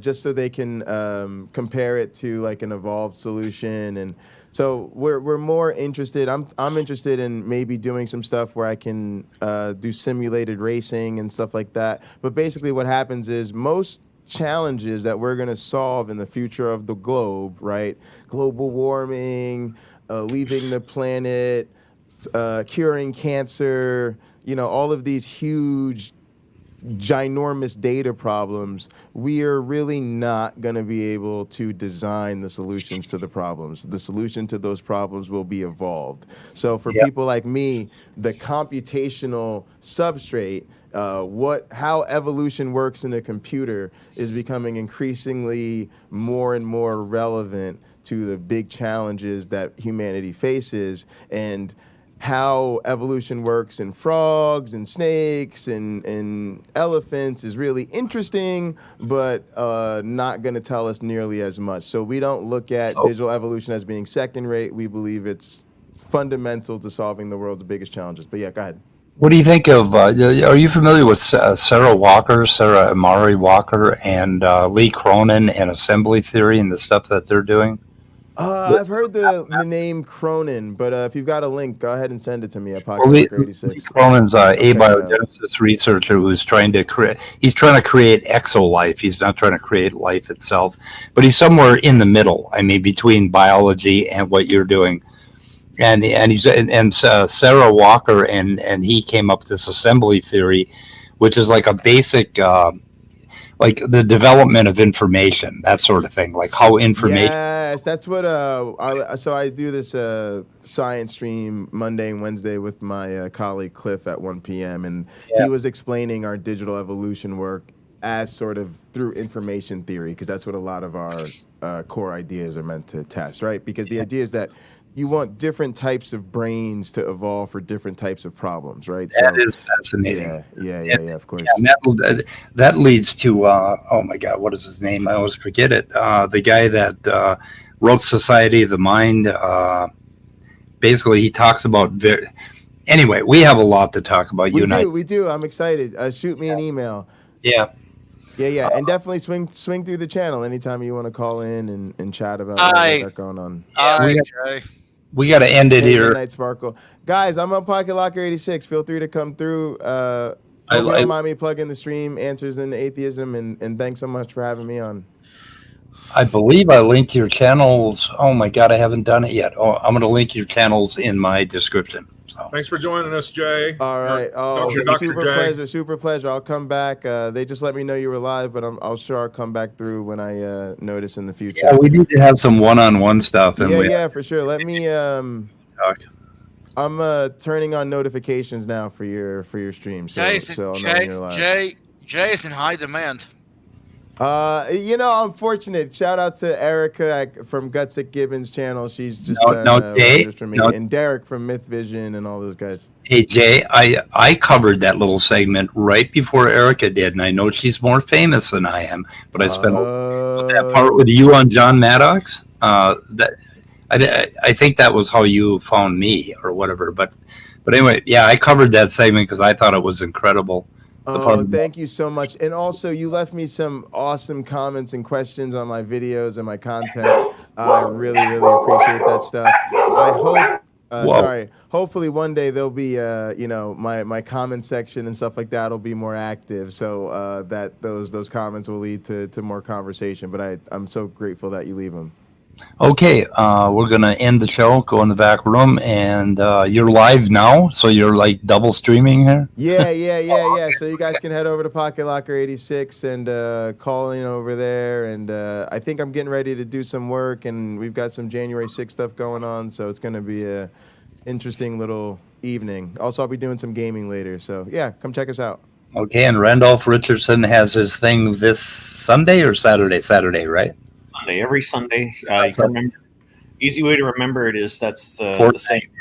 The easy way to remember is that's the same day a lot of people go to church. Oh, okay. Oh, yeah, there you go. Yeah. He has an awesome discussion with a panel, and they have one Christian come in, usually Otangelo, and he tries to convince Therefore, atheists really believe in God because we do it on Sunday. Yeah. I told y'all, Otangelo's out here.